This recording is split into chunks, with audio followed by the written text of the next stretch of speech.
আমার আপনার মালিক আল্লাহ রব্বুল আলামিন ডাক দিয়ে বলেন, আরে জিবরাইল, তুমি জান্নাত কেমন দেখলা রে?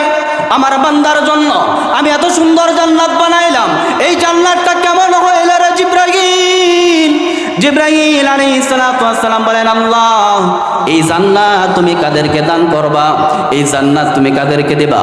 জিবরাইল আলাইহিস সালাতু ওয়াস সালামের কথা শুনিয়া আমার আপনার মালিক ডাক দিয়ে বলেন, এরে জিবরাইল, এই জান্নাতটা আমি আমার প্রিয় বান্দাদেরকে দান করব। বলেন না সুবহানাল্লাহ। আমার প্রিয় বান্দাদেরকে আমি জান্নাত দান করব, যারা কোরআন হাদিসের আলোচনা শুনবে, যারা পাঁচ ওয়াক্ত নামাজ পড়বে।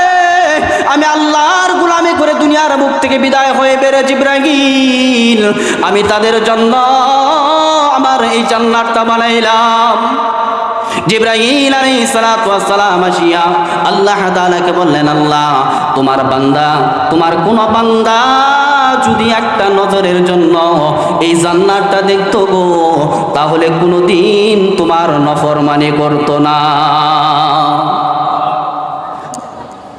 তোমার কোন বান্দা যদি একটা নজরের জন্য জান্নাতটা দেখতো গো, ওগো আল্লাহ, তোমার বান্দা কোনোদিন তোমার নফরমানি করতো না, তোমার নফরমানি করতো না। আল্লাহ রব্বুল আলামিন বলেন, জিবরাইল, তুমি তো জান্নাত দেখলা, এবার জাহান্নামটাও তোমাকে দেখার দরকার। আমি বান্দার জন্য তো জাহান্নামও বানিয়েছি, জান্নাত যেমন বানিয়েছি তদরূপভাবে আল্লাহ রব্বুল আলামিন কিন্তু মানুষের জন্য জাহান্নামও বানিয়েছেন। ঠিক কিনা বলেন? নফরমানীদের জন্য, যারা কোরআন হাদিসের আলোচনা শুনবে না, যারা দিনের পথে চলবে না, পাঁচ ওয়াক্ত নামাজ পড়বে না, আল্লাহ রব্বুল আলামিন বলেন, জিবরাইল রে, ওই সমস্ত বান্দাদের জন্য কিন্তু আমি জাহান্নামও বানিয়ে রেখেছি। আমার জাহান্নামটা তুমি একটু ঘুরে দেখে আসো। জিবরাইল আলাইহিস সালাতু ওয়াস সালাম আল্লাহর তৈরি জাহান্নাম ঘোরার জন্য চলে গেলেন। জিবরাইল আলাইহিস সালাতু ওয়াস সালাম জাহান্নাম ঘুরে ঘুরে দেখলেন, জাহান্নামের ভিতরে এই পরিমাণ শাস্তি আল্লাহ তাআলা মানুষের জন্য করেছেন, মানুষের জন্য বানিয়ে রেখেছেন। মুসলমান ভালো করে শুনে নাও, এই জাহান্নামের আগুনটা কি পরিমাণ তেজ হইবে, কি পরিমাণ উত্তপ্ত হইবে। যেহেতু জাহান্নামের আলোচনা করতেছি, এই সুযোগে জাহান্নামের আগুনের একটু ভয়াবহ সম্পর্কে আলোচনা করে নেই। জাহান্নামের আগুনকে যখন আল্লাহ রব্বুল আলামিন বানাইলেন, জাহান্নামের আগুনকে বানানোর পর আল্লাহ রব্বুল আলামিন ফেরেশতাদের বললেন, এ ফেরেশতারা, তোমরা জাহান্নামের আগুনটাকে উত্তপ্ত করো। যে ফেরেশতারা আল্লাহ তাআলার আদেশ ক্রমে জাহান্নামের আগুনকে 1000 বছর পর্যন্ত উত্তপ্ত করা হইল। আল্লাহ রব্বুল আলামিনের কাছে ফেরেশতারা আসিয়া বলেন, ওগো মালিক, ওগো আল্লাহ, আমরা জাহান্নামের আগুনকে 1000 বছর পর্যন্ত জ্বালাইলাম। আল্লাহ রব্বুল আলামিন বলেন, ও ফেরেশতারা, জাহান্নামের আগুনের রংটা কেমন হয়েছে? ফেরেশতারা বলে, আল্লাহ, জাহান্নামের আগুনের রংটা লাল বর্ণর হয়েছে। কি বর্ণ? লাল বর্ণর হয়েছে। আল্লাহ রব্বুল আলামিন ডাকতে বলেন, এ ফেরেশতা, আমার গুনাহগার নাফরমানি বান্দা, আমার কোরআন হাদিস শুনলে না শুনলে ওয়ালা বান্দা, আমার বেনামাজি বান্দা, আমার সুদ ঘুষ খানেওয়ালা বান্দাদেরকে শাস্তি দেওয়ার জন্য এই আগুনে চলবে না, আরো 1000 বছর জ্বালাও। ফেরেশতারা আল্লাহর আদেশ পাইয়া জাহান্নামের আগুনকে আরো 1000 বছর পর্যন্ত জ্বালাইলেন। জ্বালানোর পরে ফেরেশতারা আল্লাহ রব্বুল আলামিনের কাছে আসিয়া জিজ্ঞেস করলেন, আল্লাহ, আমরা তো জাহান্নামের আগুনকে 2000 বছর পর্যন্ত জ্বালাইলাম। আল্লাহ রব্বুল আলামিন ডাক দিয়ে বলেন, এ ফেরেশতারা, জাহান্নামের আগুনের রংটা কেমন হয়েছে? ফেরেশতারা বলেন, মালিক, জাহান্নামের আগুনের রংটা তো সাদা বর্ণের হয়েছে। আমার আপনার মালিক ডাক দিয়ে বলেন, ও ফেরেশতা, আমার গুনাহগার বান্দাদেরকে শাস্তি দেওয়ার জন্য এই আগুনও চলবে না, আমার বেনামাজি বান্দাদেরকে শাস্তি দেওয়ার জন্য এই আগুনও চলবে না, আমার নফরমানি বান্দাদেরকে শাস্তি দেওয়ার জন্য এই আগুনও চলবে না, আরো 1000 বছর পর্যন্ত জ্বালাও। ফেরেশতারা আল্লাহ রব্বুল আলামিনের আদেশ পাইয়া আরো 1000 বছর পর্যন্ত জাহান্নামের আগুনকে জ্বালাইলেন। মোট 3000 বছর পর্যন্ত জাহান্নামের আগুনকে জ্বালানো হইল, জ্বালানোর পর জাহান্নামের আগুনের রংটা কালো বর্ণর হয়ে গিয়েছে। কি বর্ণ? কালো বর্ণ হয়ে গেছে। এবার ফেরেশতারা ডাক দিয়ে বলেন, আল্লাহ,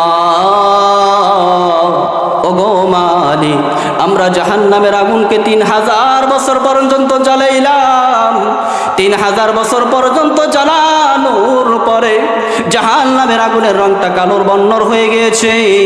আল্লাহ রাব্বুল আলামিন ডাকতে বলেন, ও ফেরেশতারা, এবার আমার নফরমানি বান্দাদেরকে শাস্তি দেওয়ার জন্য উপযুক্ত আগুন হয়েছে, এই আগুনটা তোমরা জাহান্নামের ভিতরে রেখে দাও। এ মুসলমান, দিলের কান দিয়ে শুনে নাও, জাহান্নামের আগুনের রংটা কালো, এত কালো, এত কালো, এক জাহান্নামী আরেক জাহান্নামীকে দেখবে না। জিবরাইল আলাইহিস সালাতু ওয়াস সালাম বলতেছিলাম, জিবরাইল আলাইহিস সালাতু ওয়াস সালাম জাহান্নাম ঘুরতেছেন, আর জাহান্নামের ভিতরে এই পরিমাণ শাস্তি আল্লাহ রাব্বুল আলামিন মানুষের জন্য রেখেছেন। জিবরাইল আলাইহিস সালাতু ওয়াস সালাম জাহান্নামের শাস্তি দেখিয়া আল্লাহ রাব্বুল আলামিনকে ডাকতে বলেন, ওগো মালিক, এই জাহান্নামের ভিতরে তুমি কাদেরকে ফালাইবা? এই জাহান্নামের ভিতরে তুমি কাদেরকে রাখবা? আল্লাহ রাব্বুল আলামিন ডাকতে বলেন, আরে জিবরাইল, এই জাহান্নামের ভিতরে আমি ওই সমস্ত বান্দাদেরকে রাখবো যারা দুনিয়ার জিন্দেগিতে আমার হুকুম পালন করবে না, আমার রাসূলের তরিকা অনুযায়ী জীবনকে পরিচালনা করবে না, যারা আমার নামাজ পালন করবে না, যারা এরকমভাবে কোরআনের মাহফিল শুনবে না, যারা দ্বীনের পথে চলবে না, আমি তাদেরকে ওই জাহান্নামের ভিতরে নিক্ষেপ করব। তাদেরকে আমি ওই জাহান্নামের ভিতরে নিক্ষেপ করব। জিবরাইল আলাইহিস সালাতু ওয়াস সালাম আসিয়া বললেন, ওগো আল্লাহ, তোমার কোন বান্দা যদি একটা নজরের জন্য তোমার জাহান্নামের ভয়াবহ শাস্তি সম্পর্কে যদি দেখতো গো, তাহলে দুনিয়াতে কোনোদিন তোমার নফরমানি করতো না। একটা নজর যদি তোমার বান্দারা এরকমভাবে জাহান্নামের ভয়াবহ সম্পর্কে দেখতো, তাহলে কোনোদিন তোমার নফরমানি করতো না। এ মুসলমান, দিলের কান দিয়ে শুনে নাও, কোরআনে কারীম থেকে যে আয়াত তেলাওয়াত করা হয়েছে এবং বিশ্ব নবী সাল্লাল্লাহু আলাইহি সাল্লামের হাদিস থেকে একটা হাদিস তেলাওয়াত করা হয়েছে। কোরআনে কারীমের ভিতরে আল্লাহ রাব্বুল আলামিন ডাকতে বলেন, ইয়া আইয়ুহাল্লাযীনা আমানুত্তাকুল্লাহ। আল্লাহ রাব্বুল আলামিন ডাকতে বলেন, এই ইমানদার বান্দারা, আমি আল্লাহ তাআলাকে ভয় করতে হইবে। ভয় কাকে করতে হইবে? আল্লাহকে ভয় করতে হইবে। দুনিয়াতে আর কারো ভয় করা যাইবে না, কাউকে ভয় করা যাইবে না, একমাত্র আল্লাহকে ভয় করতে হইবে। আল্লাহকে ভয় করতে হইবে। যার দিলের ভিতরে আল্লাহর ভয় ঢুকে যাইবে রে মুসলমান, তখন ওই বান্দার দ্বারা কখন আল্লাহর নফরমানি করা সম্ভব হইবে না। দিলের ভিতরে আল্লাহর ভয় ঢুকাইতে হইবে। কেমন ভয় ঢুকেছিল? বনি ইসরাইলের একজন লোক ছিল, ওই লোকটা সব ধরনের খারাপ কাজ করত। সমাজের ভিতরে দেখবেন অনেক মানুষ আছে, অনেক মানুষের ভিতরে 2-4 জন এরকম ভাবে থাকে যে তার দ্বারা সব ধরনের গুনার কাজ হয়, সব ধরনের খারাপ কাজ হয়। ওই বনি ইসরাইলের ভিতরে একজন মানুষ ছিল, যে মানুষটা সব ধরনের খারাপ কাজ করত। মানুষগুলো এরকম ভাবে অতিষ্ঠিত হয়ে গেলেন। ওই মানুষের জ্বালা যন্ত্রণার কারণে মানুষগুলো অতিষ্ঠিত হয়ে গেলেন।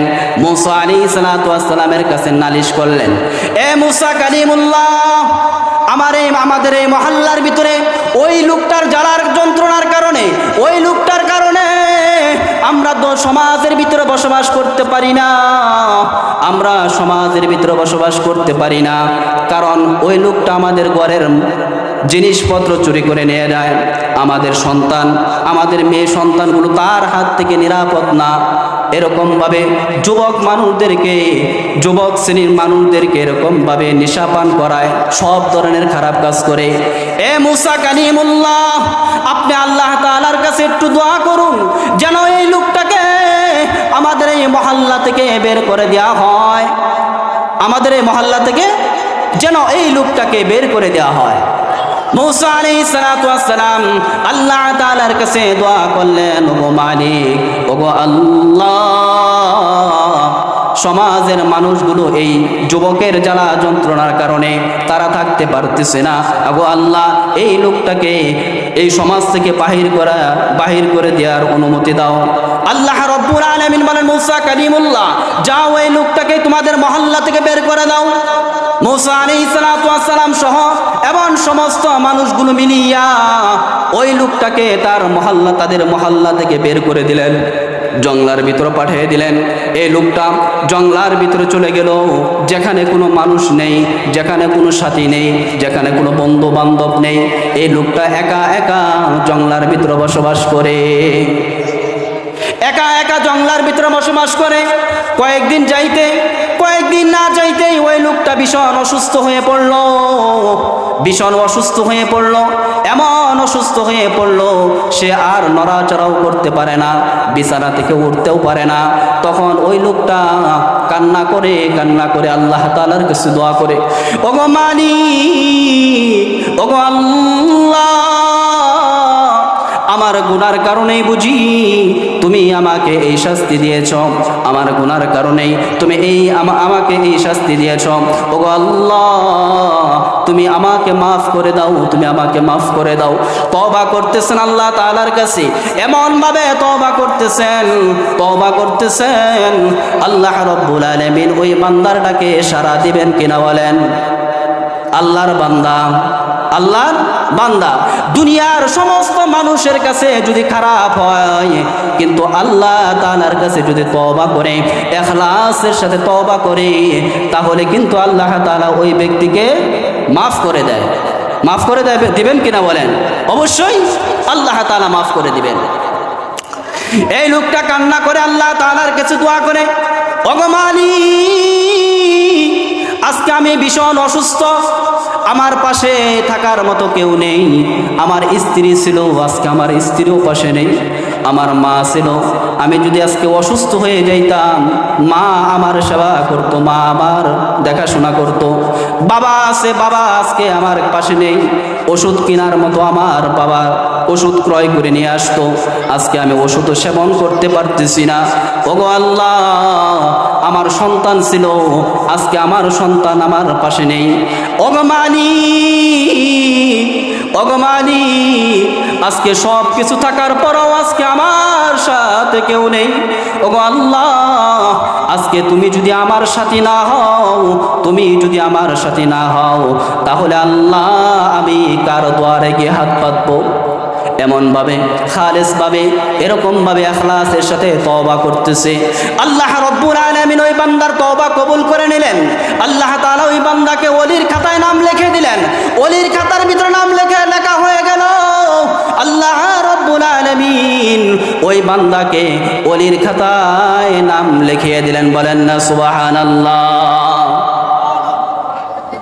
ওই রাত্রে ওই লোকটা মারা গেল, ইন্তেকাল করলেন।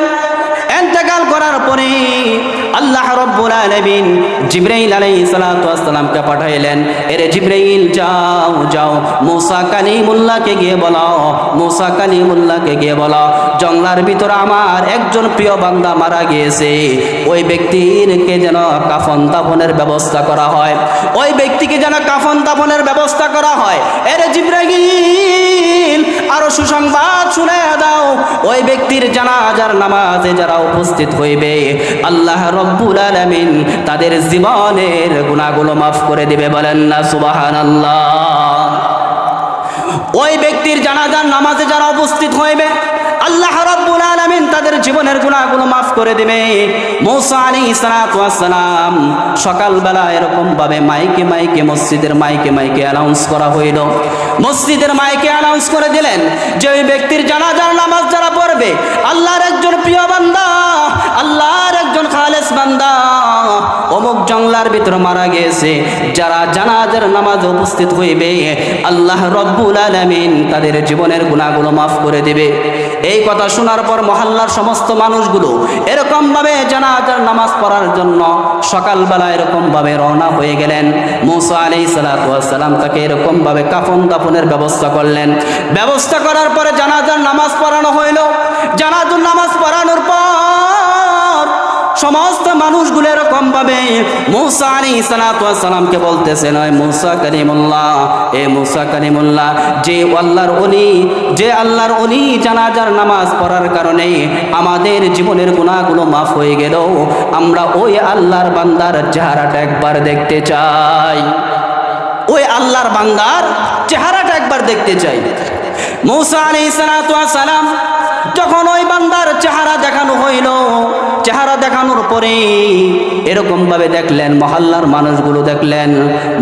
মানুষগুলো দেখলেন যে লোকটাকে তাদের মহল্লা থেকে তাড়িয়ে দেওয়া হয়েছিল, যে মহল্লা থেকে লোকটাকে বিতাড়িত করা হয়েছিল, এই লোকটা মানুষগুলো বলা করে, মুসা কালিমুল্লাহ, তুমি কি আমাদের সাথে হাসি মস্কারি করার আর কোনো রাস্তা পাইলে না? এমন লোকের জানাজার পড়লে আমাদের জীবনের গুনাহ মাফ হইবে। মুসা আলাইহিস সালাতু ওয়াস সালাম বলেন, আমিও তো জানি না যে এই লোকটা হলো সেই লোকটা, যে লোকটাকে আমরা মহল্লা থেকে তাড়িয়ে দিয়েছি। কিন্তু আল্লাহ রব্বুল আলামিন জিবরাইলের মাধ্যমে আমাকে জানিয়ে দিয়েছেন এই লোকটার জানাজার নামাজ পড়লে জীবনের গুনাহগুলো মাফ হয়ে যাইবে। এবার মুসা আলাইহিস সালাতু ওয়াস সালাম আল্লাহ তাআলার সাথে কথা বলেন, ওগো আল্লাহ, ওগো মালিক, এমন লোকের জানাজার পড়লাম যে লোকটাকে আমরা মহল্লার ভিতরে সবচাইতে খারাপ মানুষ হিসাবে জানতাম, যে মানুষটা মহল্লার ভিতরে সবচাইতে নিকৃষ্ট একজন ব্যক্তি ছিল। ওগো মালিক, এই ব্যক্তির জানাজার নামাজ পড়লে আমাদের জীবনের গুনাহ কিভাবে মাফ হইল? আমি মুসা বুঝতে পারলাম না। আল্লাহ রাব্বুল আলামিন ডাক দিয়ে বলেন, এরে মুসা, কিছুদিন আগেও এই লোকটা অত্যন্ত খারাপ ছিল। এ মুসা, এই লোকটা যখন জঙ্গলাতে আসিয়া কান্নাকাটি করতেছে, আমি আল্লাহ দরবারে দোয়া করতেছে, আমি আল্লাহর দরবারে তওবা করে ইখলাসের সাথে তওবা করে, ওগো মালিক, মুসা আলাইহিস সালাতু ওয়াস সালাম তার দরবার থেকে আমাকে তাড়িয়ে দিয়েছে। মহল্লার সমস্ত মানুষগুলো আমাকে তাদের দরবার থেকে তাড়িয়ে দিয়েছে। ওগো আল্লাহ, তুমি যদি আমাকে তোমার দরবার থেকে তাড়াইয়া দাও, আমি কার দরে গিয়ে হাত পাতবো? এইভাবে কান্না করেছে মুসা। আমি আল্লাহর দরবারে, আমার আল্লাহর দিলের ভিতরে মায়া এসে গেছি, আমি মহাব্বত করিয়া তাকে মাফ করে দিয়েছি, তার জীবনের গুনাহগুলো মাফ করে দিয়েছি। আর আমি ওয়াদা করেছি যারা এই জানাজার নামাজের ভিতরে উপস্থিত হয়েছে, আমি আল্লাহ তাদের সবরের সমস্ত গুনাহগুলো আমি আল্লাহ মাফ করে দিয়েছি। বলেন না সুবহানাল্লাহ। আল্লাহ তাআলা পারেন কি পারেন না? অবশ্যই আল্লাহ তাআলা পারেন, কিন্তু ইখলাসের সাথে তওবা করতে হবে। ইখলাসের সাথে তওবার বড় দাম। আরেকটা ঘটনা বলি শুনেন। মক্কা এবং মদিনার ভিতরে একজন মানুষ ছিল, অনেক নিকৃষ্ট একজন মানুষ, একজন যুবক ছিল, অনেক খারাপ মানুষ ছিল। বিশ্বনবী সাল্লাল্লাহু আলাইহি সাল্লামের কাছে আসলেন, ইয়া রাসূলুল্লাহ, ইয়া হাবিবাল্লাহ, আমি এমন একজন গুনাহগার বান্দা, আমি যদি আল্লাহর দরবারে তওবা করি, আল্লাহ তাআলা আমার জীবনের গুনাহ মাফ করবেন কিনা? আল্লাহ নবী, বিশ্ব নবী রাহমাতুল লিল আলামিন ডাকতে বলেন, আরে যুবক,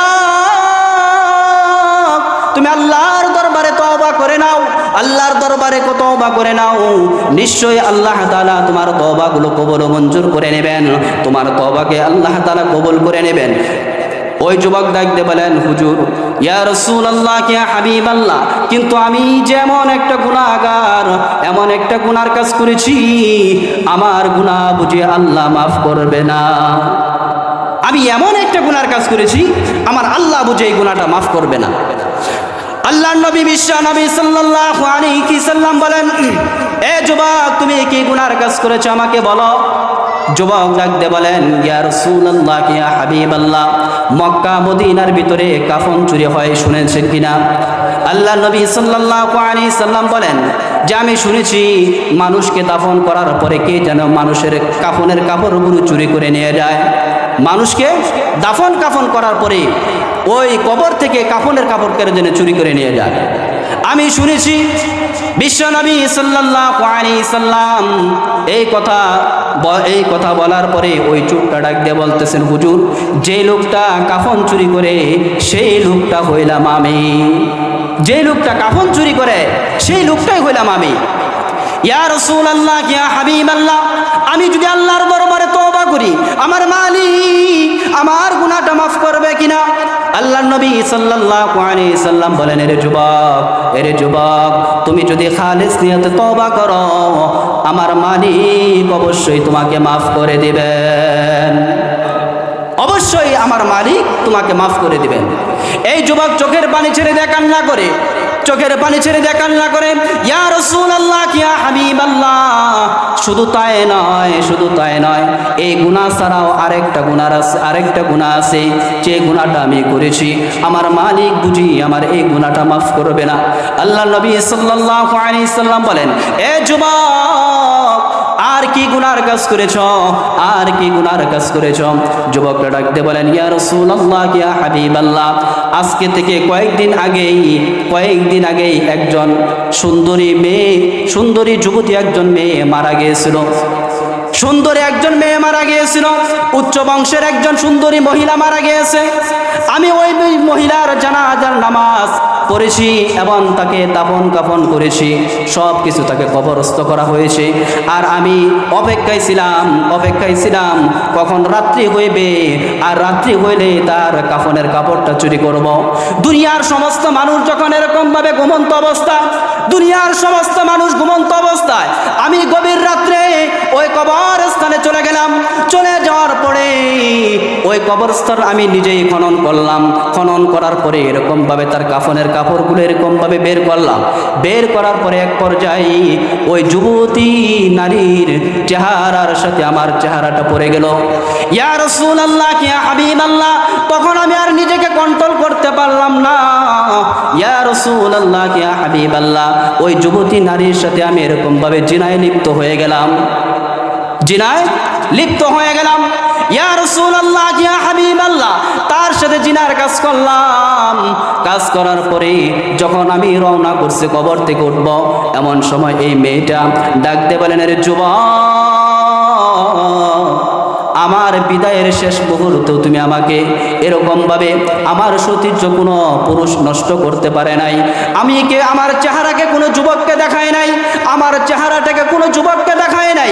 পর্দানিশী একজন নারী ছিলাম। এ যুবক, কবরের ভিতরে তুমি আমার সাথে এই কাজটা করলে আমার মালিকের কাছে আমি এরকম ভাবে নালিশ দিয়ে দেব যেন আমার মালিক তোমাকে কোনোদিন ক্ষমা না করে। আমি মালিকের কাছে নালিশ দেব যেন আমার মালিক তোমাকে কোনোদিন ক্ষমা না করে। এই কথা বলার পরে আমার দিলের ভিতরে একটা প্রভাব সৃষ্টি হইল যে হায় আমি কি গুনার কাজ করলাম। এই কথা শোনার পরে ইয়া রাসূলুল্লাহ, ইয়া হাবিবাল্লাহ, আমার দিলের ভিতরে প্যারাশানি ঢুকে গেল। আমি দেখি আমার আল্লাহ আমার গুনাহটা মাফ করবে কিনা। ইয়া রাসূলুল্লাহ, ইয়া হাবিবাল্লাহ, ইয়া রাসূলুল্লাহ, ইয়া হাবিবাল্লাহ, এখন যদি আমি খালিস নিয়তে তওবা করি আমার আল্লাহ কি আমার গুনাহ মাফ করবে? তখন আল্লাহর নবী সাল্লাল্লাহু আলাইহি সাল্লাম নিজেও চোখের পানি ছেড়ে দিলেন। এ যুবক, তুমি কি কাজ করেছো? একটা মানুষ এরকম ভাবে দুনিয়ার বুক থেকে বিদায় হয়ে যায়। 3টা কাপড় অথবা 5টা কাপড়, পুরুষের জন্য 3 কাপড় আর মহিলার জন্য 5 কাপড়। এই কাপড়গুলো তুমি চুরি করলাম, আবার ওই মেয়ের সাথে তুমি জিনার কাজ করলা। এ যুবক, তোমার ব্যাপারে আমি কিছুই বলতে পারতেছি না। তোমার ব্যাপার আমি কিছুই বলতে পারতেছি না। এই যুবক চলে গেল। বাড়িতে চলে যাওয়ার পর আল্লাহর দরবারে কান্না করে, ওগো মালিক, ওগো আল্লাহ, রাসূলুল্লাহ সাল্লাল্লাহু আলাইহি সাল্লামের দরবারে গিয়েছিলাম, কিন্তু সে আমার ব্যাপারে কিছুই বলল না। ওগো মালিক, ওগো আল্লাহ, তুমি যদি আমাকে মাফ না করো, আমি কার দ্বারে গিয়ে হাত পাতবো, কার কাছে গিয়ে এরকম ভাবে নালিশ দেব, কার কাছে গিয়ে আমি হাত পাতবো? তখন আল্লাহ রাব্বুল আলামিন বলেন, এ যুবক, এ যুবক, তুমি যেহেতু ইখলাসের সাথে তওবা করেছো, খালেস নিয়তে তওবা করেছো, আমি আল্লাহ রাব্বুল আলামিন তোমার তওবাগুলো কবুল আর মঞ্জুর করে নিলাম। তোমার তওবাগুলো আমি কবুল ও মঞ্জুর করে নিলাম। তাহলে আমার আপনার মালিক পারেন কিনা? আমি আর আপনি জীবনে কত গুনার কাজ করেছি। আমার গুনাহ সম্পর্কে যদি আমার স্ত্রী জানতো, তাহলে স্ত্রী কোনোদিন স্বামী বলে আমাকে পরিচয় দিত না। আমার গুনাহ সম্পর্কে যদি আমার সন্তান জানতো, তাহলে সন্তান কোনোদিন আমাকে বাবা বলে পরিচয় দিত না। আমার গুনাহ সম্পর্কে যদি এরকমভাবে আমার ভাই বেরাদর জানতো, তাহলে ভাই বেরাদর কোনোদিন আমাকে ভাই বলে পরিচয় দিত না। কিন্তু আমার আপনার মালিক কেমন দয়ার মালিক, কেমন আল্লাহ! কত গুনার কাজ করতেছি, কত আল্লাহর নফরমানি করতেছি, কিন্তু আমার আপনার মালিক কোনোদিন আমাদের গুনাহ প্রকাশ করেন না। নাকি গুনাহ প্রকাশ করে? গুনাহ প্রকাশ করেন না। গোপনে কত চুরি করেছি, কত অন্যায় কাজ করেছি, কত মানুষের হক নষ্ট করেছি, এই জবান দ্বারা কত মানুষকে কষ্ট দিয়েছি, এই হাত দ্বারা কত মানুষকে কষ্ট দিয়েছি রে মুসলমান। আল্লাহ তাআলা যদি প্রকাশ করে দেন, সেদিন কিন্তু বাঁচার কোনো উপায় নাই। একদিন প্রকাশ হইবে, সেদিন হইবে কোন দিন? সেই দিনের নাম হলো বিচারের ময়দান। হাসরের ময়দানে আল্লাহ তাআলা প্রতিটি মানুষের আমলনামা নিজের হাতের ভিতরে দিবেন, আর আল্লাহ তাআলা বলবেন, এ বান্দা, এ বান্দা, এ বান্দা, দুনিয়ার জিন্দেগিতে তুমি কি আমল করেছ? আজকে তুমি নিজেই তোমার আমলটা নিজেই পড়ে দেখো। এই বান্দা যখন তার আমলনামাগুলো পড়বেন আর দেখবেন অমুক জায়গার ভিতরে দাঁড়িয়ে এই গুনার কাজ করা হয়েছে, জমিন তার জন্য সাক্ষী দিবেন। এরকম ভাবে যে গাছের নিচে দাঁড়িয়ে আপনি গুনার কাজ করেছেন, এই গাছ সাক্ষী দিবেন, জমিন সাক্ষ্য দিবেন, সব কিছু এরকম ভাবে আপনার সাক্ষী দিবেন। হাত দ্বারা যেই গুনার কাজ করেছেন, এই হাত আপনার বিরুদ্ধে সাক্ষী দিবে। চোখ দ্বারা যেই গুনার কাজ করেছেন, চোখ আপনার বিরুদ্ধে কথা সাক্ষ্য দিবে। এ মুসলমান, তাহলে আমার হাত পা আমার জবানি তো আমার আপন না, নাকি আপন? আপন যদি হইতো তাহলে হাত আমার বিরুদ্ধে কেন সাক্ষী দিবে? আপন যদি হইতো জবান কেন আমার বিরুদ্ধে সাক্ষী দিবে? আপন যদি হইতো তাহলে পা কেন আমার বিরুদ্ধে সাক্ষী দিবে? এই জন্য বিশ্ব নবী সাল্লাল্লাহু আলাইহি সাল্লাম বলেন, প্রকৃতপক্ষে মুসলমান ওই ব্যক্তি যার হাত এবং জবান থেকে অপর মুসলমান নিরাপদ থাকে। বলেন না সুবহানাল্লাহ? যার হাত এবং জবান থেকে অপর মুসলমান নিরাপদ থাকে, সেই হলো প্রকৃত মুসলমান। আয়াতের ভিতরে আল্লাহ তাআলা বলেন, ইয়া আইয়ুহাল্লাযীনা আমানুত্তাকুল্লাহ, আল্লাহ তাআলাকে ভয় করার মতো ভয় করতে হইবে।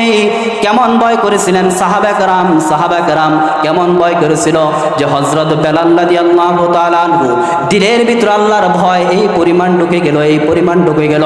হযরত বেলাল রাদিয়াল্লাহু তাআলা আনহু জমিনে হাঁটে, তার পায়ের আওয়াজ জান্নাতের ভিতরে শোনা যায়।